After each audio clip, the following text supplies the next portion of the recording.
All right, hello everyone, and welcome to the CHEQ Leader Training webinar.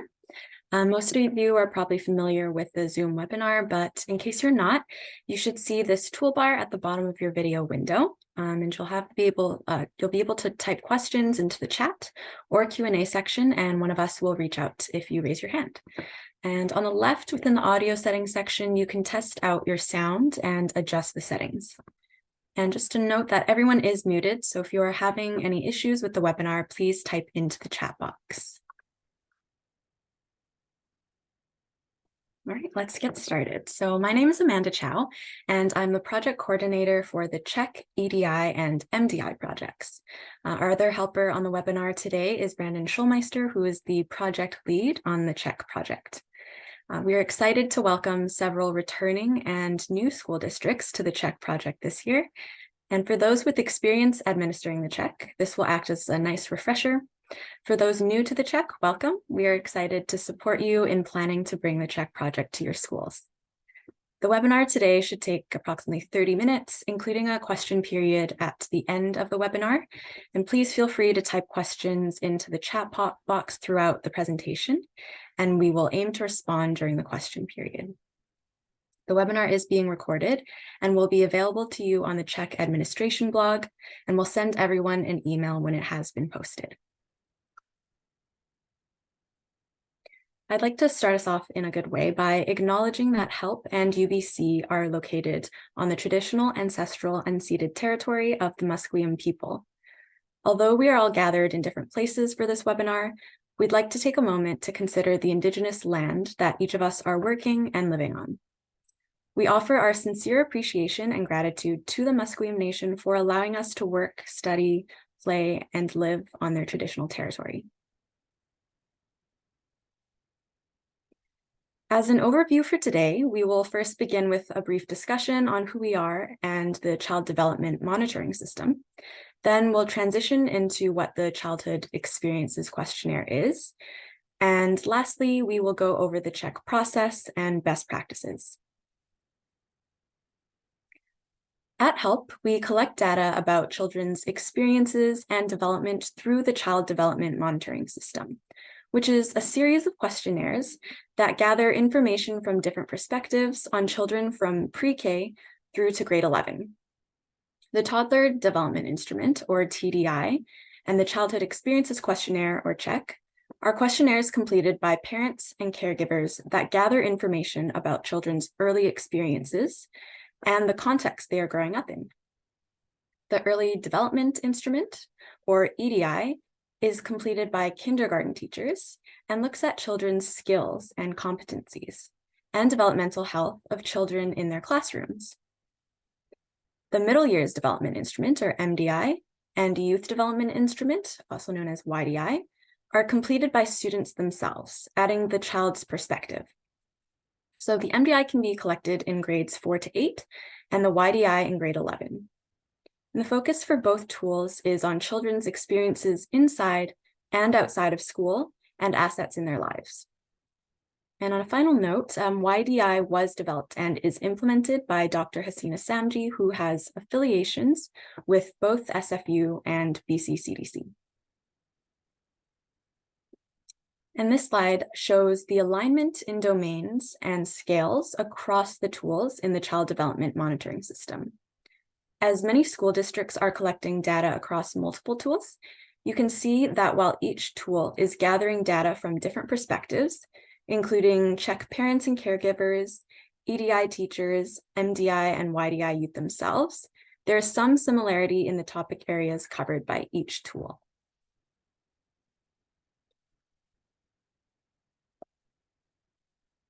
And while EDI data have provided us with important information about trends and patterns in child development across the province, there's been little systematic data collected on early experiences and contexts of children prior to the start of school at a population level. The CHEQ is aiming to fill that gap and collect data that we see with the EDI data. So school districts across the province are now collecting data from both projects in the same year, gathering perspectives of parents and caregivers at the start of the school year about their child's early experiences. Then we gather teachers' perspectives on the developmental health of the same group of children in February of the school year.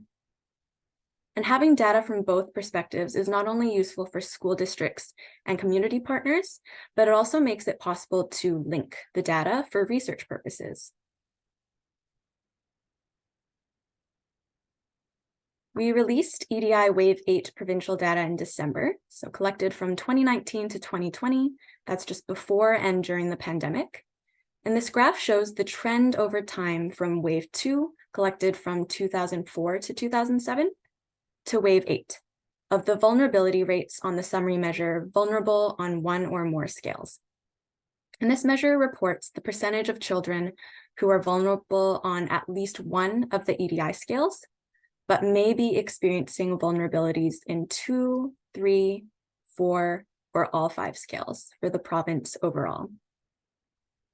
There has been a meaningful increase in the vulnerability rate from Wave 2 at 29.9% to 32.9% in Wave 8.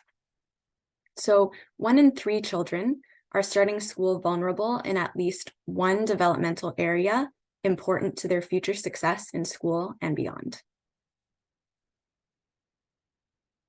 And here is the overall provincial picture of vulnerability on one or more scales across the province for Wave 8 by school district. So this is a heat map, and the darker red is the higher the overall vulnerability rates, and the lighter pink or white, the lower the rates. And what is most evident from this map is that there continues to be a significant disparity in vulnerability rates across the province.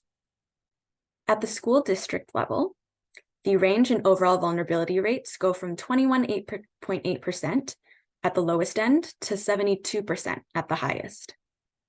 And do take a moment to consider what this means at the school district level. What extra supports may be needed in a community that has just 22% versus 72% of their kindergarten children arriving with developmental vulnerabilities. And this difference is even more pronounced at the neighborhood level. So for Wave 8, the range goes from a neighborhood with 13.2% overall vulnerability to a high of 72%. And this demonstrates that children's developmental outcomes are impacted by where they live in the province. We've also recently released the school district and community level data through an online data dashboard. For the first time, we're moving away from PDF reports and enabling folks to click around to view data at a variety of different boundary types and levels of data. EDI data displayed is aggregated by postal codes, so showing the EDI outcomes of kindergarten children living within these boundaries. And Brandon will pop the link to the provincial synthesis and data dashboard in the chat.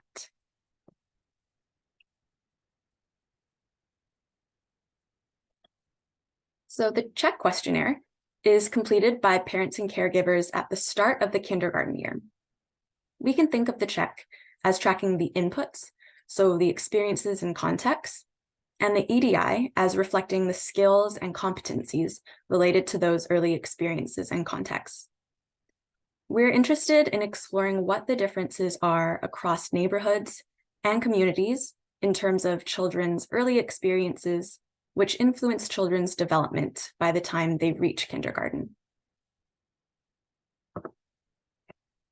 And while the EDI has provided us with important child development information, there has been little systematic data collected on early experiences and contexts of children prior to the start of school at a population level. CHEQ is aiming to fill that gap and collect data which may provide some insight into why we see the variability of vulnerability rates that we see with the EDI data. And it's not just at HELP wanting to see this connection. As part of the Pathway to Hope strategy from the Ministry of Mental Health and Addictions, the CHEQ data are being used to better understand the early experiences of children and families and how they impact social and emotional development. Now for some quick CHEQ basics. The CHEQ is completed online at school or at home. It takes approximately 20 to 30 minutes to complete, and the questionnaire is available in simplified Chinese and Punjabi. This slide shows the domains measured by the CHEQ. This instrument was developed based on over 40 years of research about the importance of early experiences and in consultation with child development experts, community stakeholders, and teachers. So under health and well-being, we look at nutrition, sleep, motor experiences. The language and cognition domain include experiences such as reading, pretend play, and counting. The social and emotional well-being domain include interactions with peers, talking about social experiences and emotions with parents and caregivers, as well as screen time. The early learning and care domain looks at experiences with non-parental care. And finally, the community and context domain look at participation in community activities, perception of neighborhood safety, and others. If you'd like more detail, a copy of last year's questionnaire can be found on our website, and Brandon will post the link in the chat box. And now I'll pass it off to Brandon to discuss the CHEQ in more depth. Awesome. Thank you, Amanda. Hello, everyone. I have posted a few different links in the chat. I'll make sure to pull those out as well and have them sent with the recording of the webinar, today. Also, the questionnaire will have an updated version of that relatively soon, but the one that I did pop in was from the questionnaire that we utilized last year. So as a good reference. To provide a little bit more context, to date, we have administered the CHEQ in over half of the school districts in British Columbia. And in the fall, the fall that we just experienced here, we've had 19 school districts participate. And, in this upcoming year, our aim is to get provincial coverage.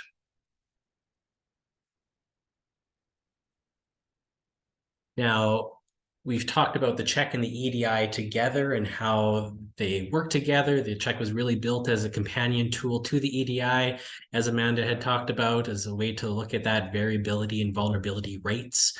There are some key areas of divergence between the EDI and CHEQ, and one of those areas is the reporting aspect of things.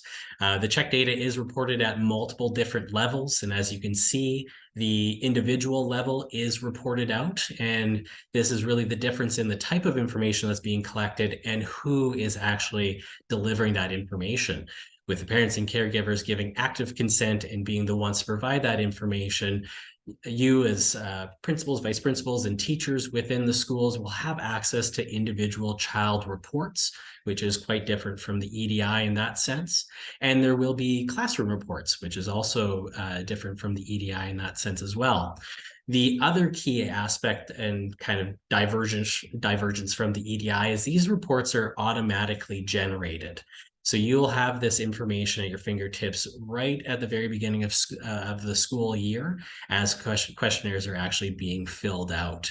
So there's a bit of an asterisk to that, because we do have open text boxes in the questionnaire. We've actually seen over the years that parents and caregivers have felt comfortable actually sharing some very sensitive information in the questionnaire itself and in these open text boxes.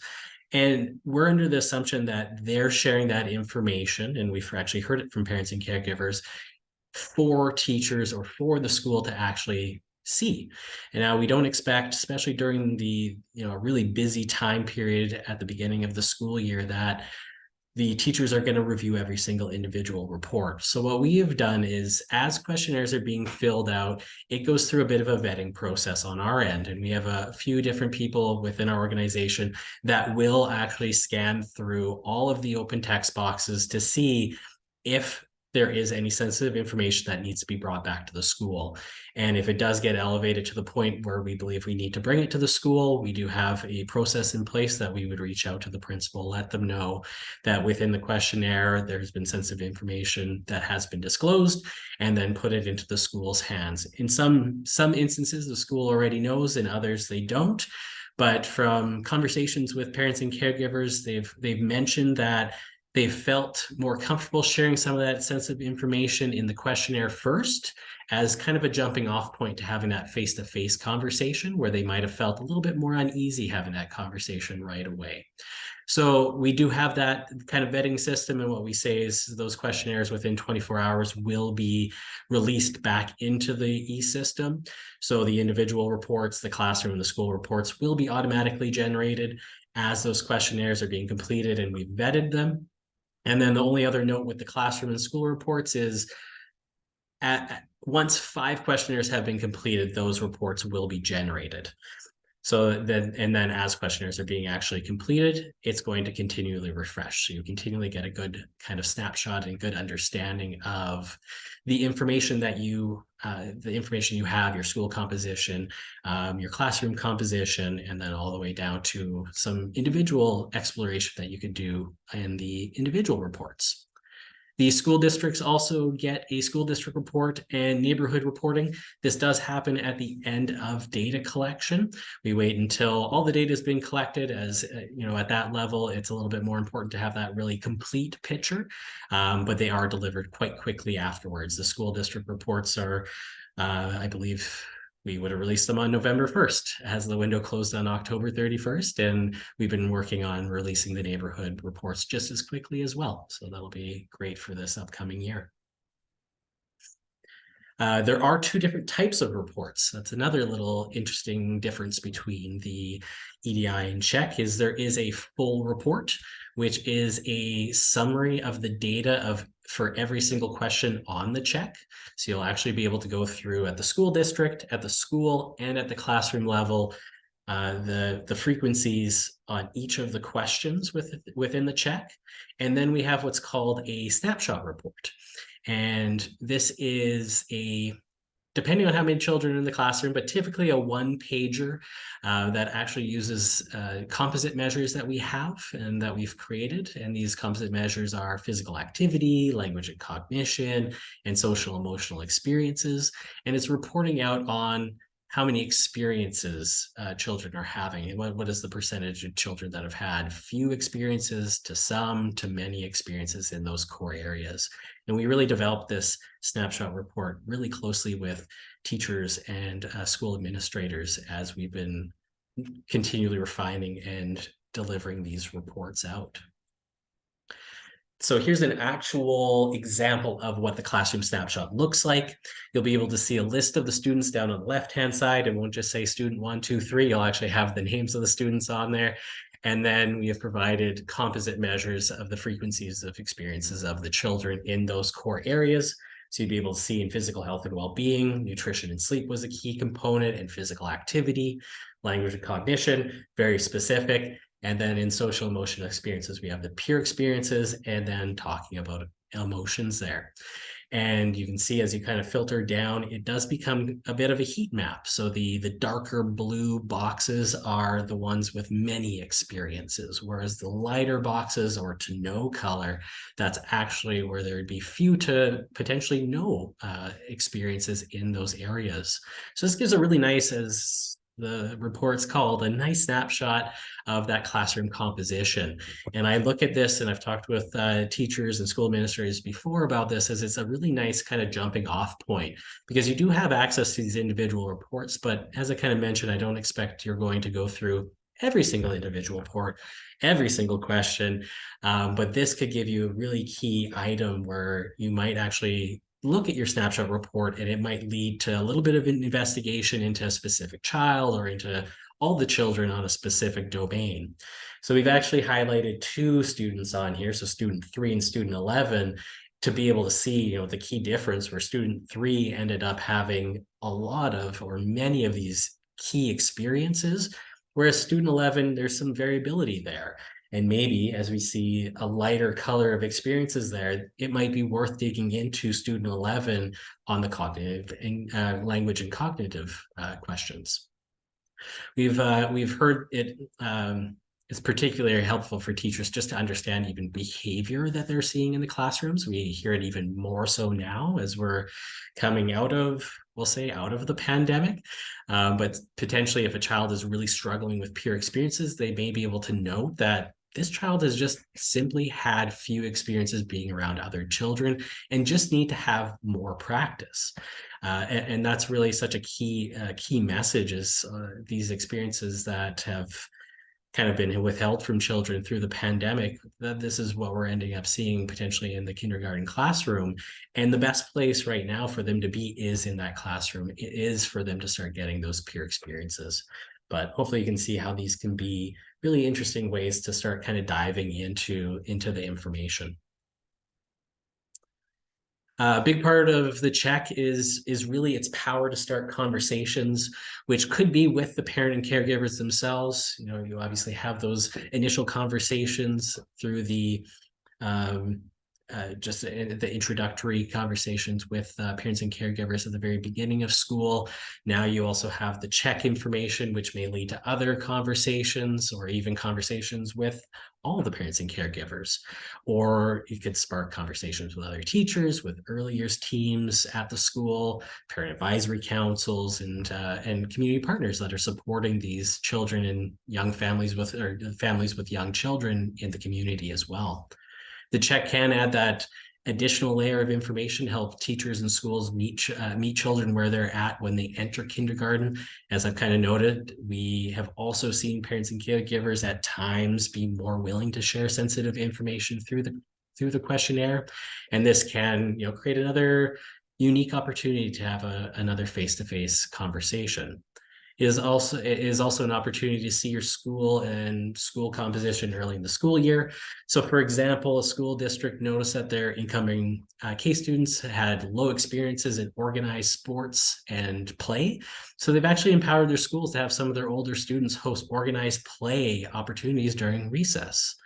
Schools have also hosted meetings with parents and caregivers about the importance of sleep routines, or they sent home information about screen time. Meetings around the importance of sharing emotions, and not just the children are sharing emotions, but also the importance of parents and caregivers sharing emotions, and other items such as the importance of unstructured outdoor or outside playtime, and in bringing literature to the families, but also finding opportunities potentially in the curriculum to allow for that as well. We've also heard of other schools diving really deep into the questions around stressful events and experiencing loss. And what they ended up doing was partnering with a local hospice to actually have their staff trained on how to better support children with these experiences.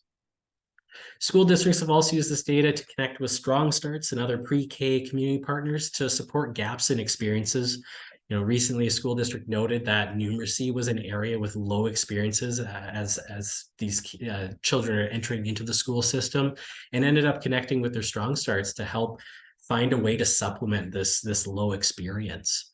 School districts have also used the wasn't aware reason for why parents and caregivers why they didn't access certain programs and services, and an opportunity to ensure that that never is a response option again, which I thought was quite awesome, because there have been very, very minor changes that I've heard of from within the community of parents weren't aware of this resource, even though it's been a long-standing resource, and they just made changes to their website, and that made an amazingly big difference. So it can be some of these small things that really actually make a difference. The other thing that we hear quite often, especially with our school administrators and teachers, is going through the CHEQ, seeing the data, hearing the stories, has really validated a lot of the experiences that they have, and it really puts it in that reporting form, in that data form, to really validate what they're experiencing. I will now hop into kind of the timeline and how data is actually collected, or what the best practices would look like. So what I'm going to do is I'm going to actually pop up the slides and go into the CHEQ administration blog. Amanda's going to pop that link to the blog into the chat, and it is going to bring us straight to the CHEQ leaders page, or the Zoom page first. I'm going to make this a little bit bigger. And I'll be kind of staring off to the side of the screen just because I have another monitor. But this is quite similar in a way to how we structure the EDI. We do make sure that we have our checklists and the resources and the steps really laid out as nicely as we can. One of the big things for the CHEQ specifically is it being implemented during a very busy time period. And what we've continually honed in on is trying to make the process as easy as possible, with also ensuring that the results are there. So as we kind of walk through here, I'm going to show a couple of different things. We do have a checklist that's in a PDF form, which I'll just show really quick, but I'll go back to the blog in a second here. So if you want to save this to your desktop or easily reference it, you can actually check off the different items. You can check off that you've been to the CHEQ Leader training webinar today, and then be able to kind of follow along with the different steps. And as per usual, we'll be connecting with your school district leaders and with you about just timely reminders and support along the way. But at the beginning here in the springtime, as we're hopefully quickly moving towards summer, one thing you and your school district leaders are going to be doing is working towards incorporating the CHEQ into kind of the gradual entry plan. And I'm going to put this on the shelf just because I'm going to dive a little bit deeper into it. But whether that's kind of a CHEQ meeting or actually paired up with welcoming conversations or other unique ways that you might be connecting with your parents and families, we'll dive into that a little bit deeper after I've kind of explored the blog a little bit. There's also resources that can be included into the Welcome to K communication, whether that's through email or if that's still handouts, and you got a little bag full of a lot of great information.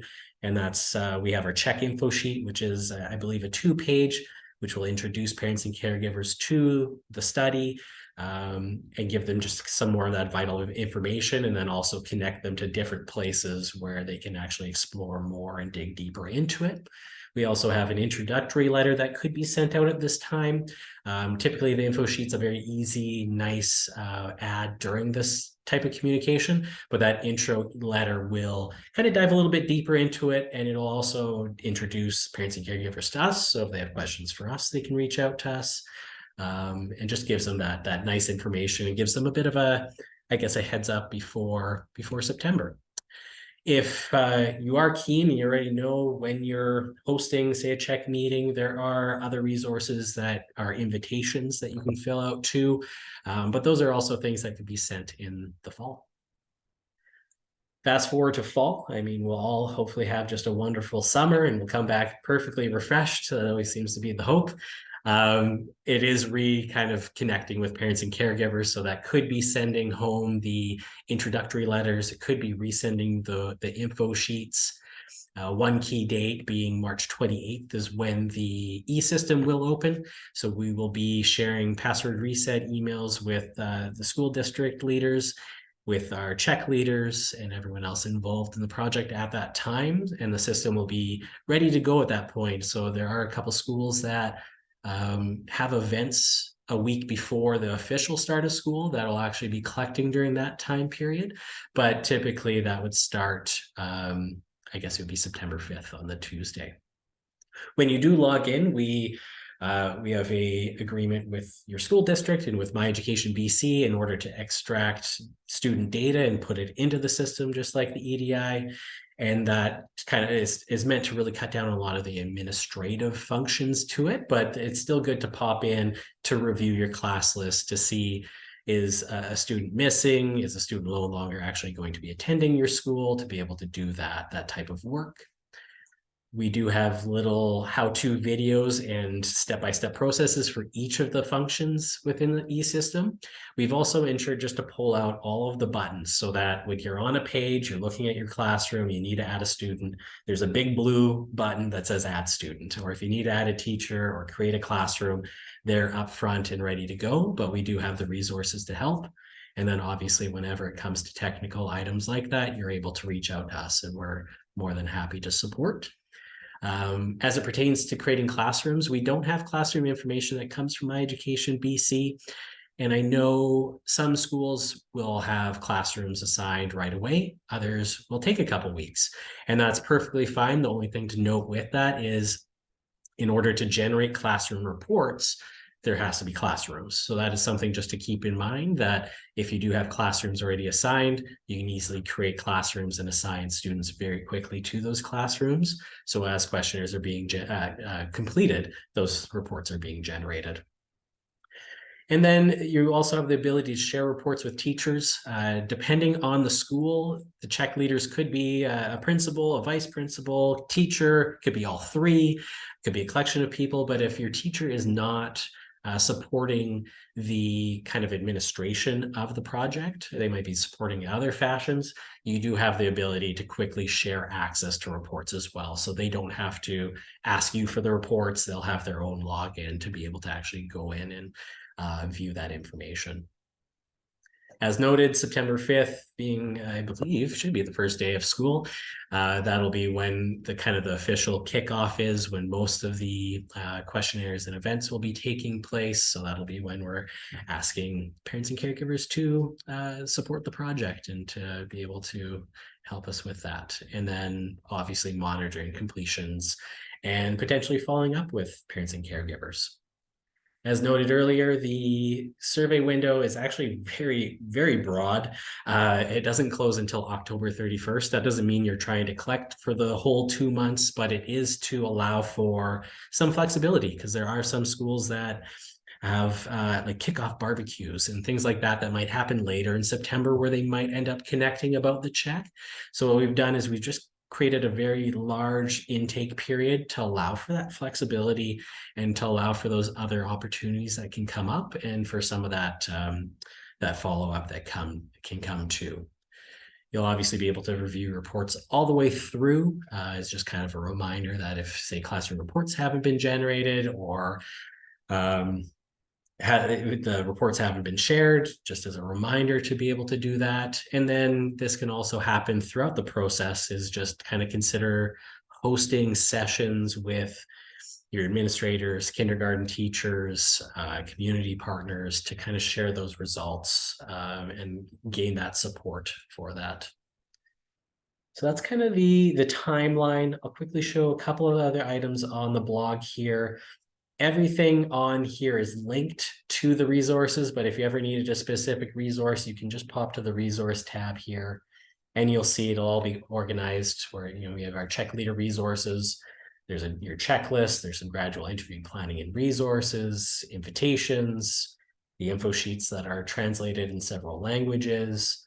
The recording will end up living here as well. So just kind of a one-stop shop of all resources related to your roles. The district admins have very similar step-by-step guides and resources. The system tutorials are just an accordion-based or organized set of just kind of step-by-step process for each of the technical pieces. So if it is create a classroom and assign students, I shot a very quick video, but we also have the step-by-step process as well. So really, regardless of how you'd like to learn how to do those items or reference, we should have that. And again, we're here to help too. The resources tab, again, just another repository of all resources that's less specific to the role. And then we do have a check in action section and FAQ section. The check in action we have a short video from some of our school district partners and community partners just talking about how they utilize the CHEQ, and several kind of testimonials and stories below it about the CHEQ. And then the FAQs is more or less what the FAQs are. Any of the frequently asked questions that we have responses to them, so that you also have an area to reference or to even explore on that. I'm going to pop back into the slides really quickly as we, let's see here. Yes, as we go through the different ways to collect the data. So now these are two of the main ways that we've seen, and what we saw through the pilot phase, what we observed, what we've kind of determined as best practices, what we've heard from school districts, and how do we get the highest rate of completions with hopefully the least amount of stress and work related to it. And we do know that there is work related to this, but through what we've seen is, if there is going to have to be work, this is the most highly effective way to be able to do that. And there, as I've mentioned, there are schools and school districts that have done very unique things, or kind of packaged the CHEQ in very unique ways that have worked as well.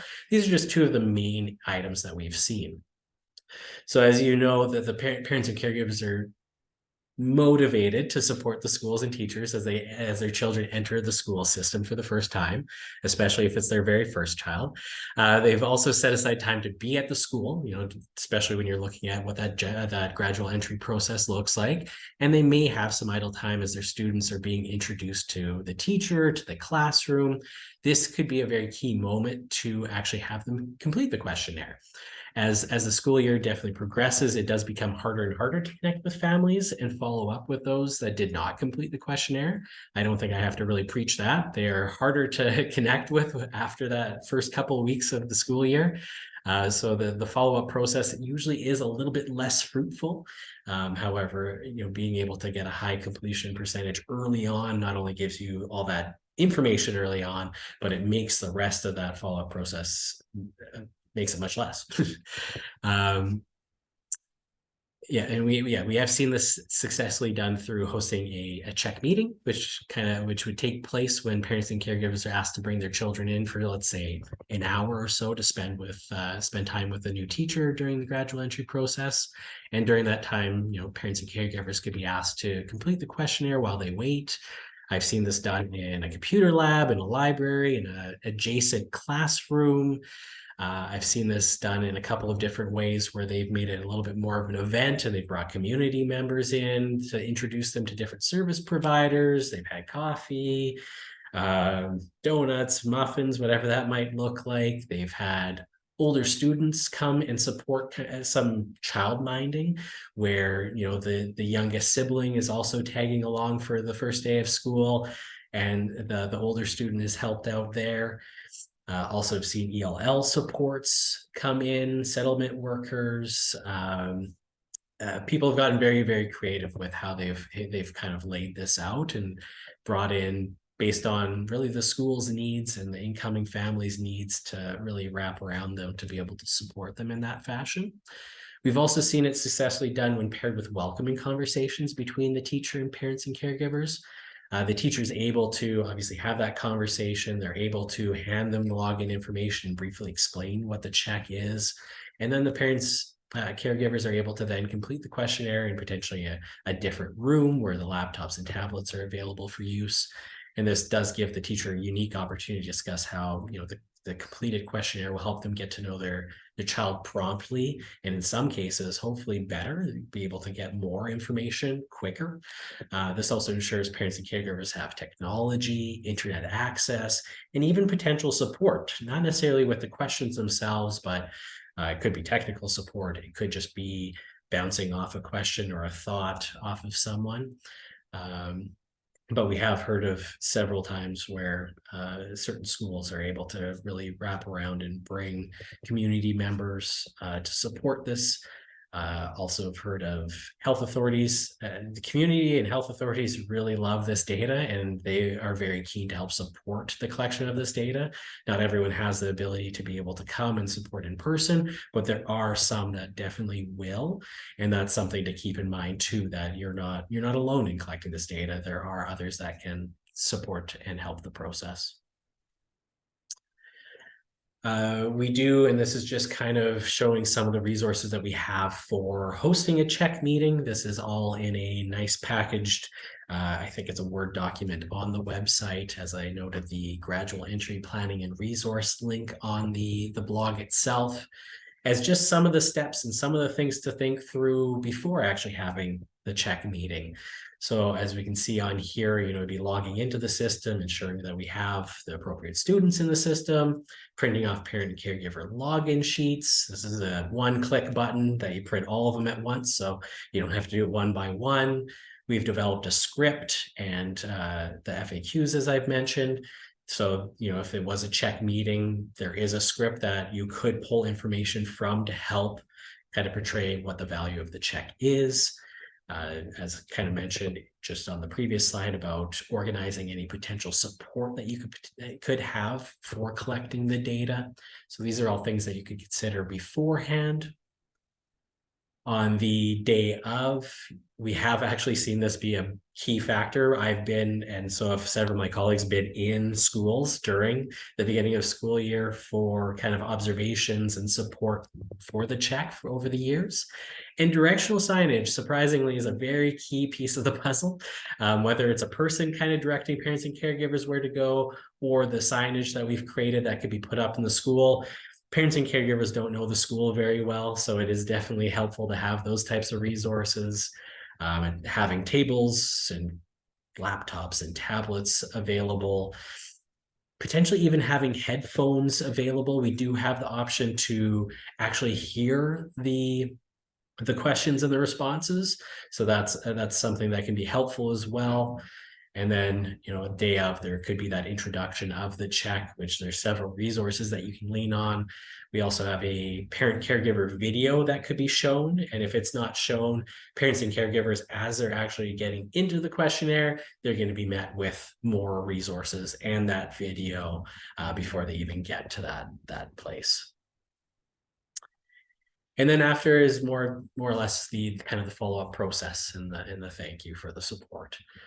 Just kind of as a note to the types of resources that we do have available. And yeah, if you have any questions or thoughts or additional resources that might be available, we're very open and flexible and really invite that creativity into that. So that does bring us to the end of the training webinar. I knew it was going to be banking on me to try and keep it a 30-minute webinar, and hopefully I wasn't rambling on too much, but I just wanted to thank you all for taking the time out of your day to attend this webinar. We really appreciate your attention and commitment to the project, and we just want to reiterate the critical role you play in facilitating the CHEQ in your school, at the district, and within your community. We truly couldn't do it without you, so thank you very much. I'm going to pop up just our contact information for myself and Amanda. Our phone numbers are up there. I put our general CHEQ email there only because it definitely gets to me and her, and actually a couple other people, I believe. And we definitely play the game of whoever can respond quickest responds the quickest. So you'll definitely get helped as quickly as possible. But we will break for questions if there are any. Otherwise, if you don't have any questions, again, thank you so much for being here with us. We greatly appreciate it, and just taking the time out of your busy days. So yeah, and if you have anything that comes up after kind of just absorbing all of this information as we quickly swam through it, please feel free to email or phone us afterwards too, and we're more than happy to help. Thank you all.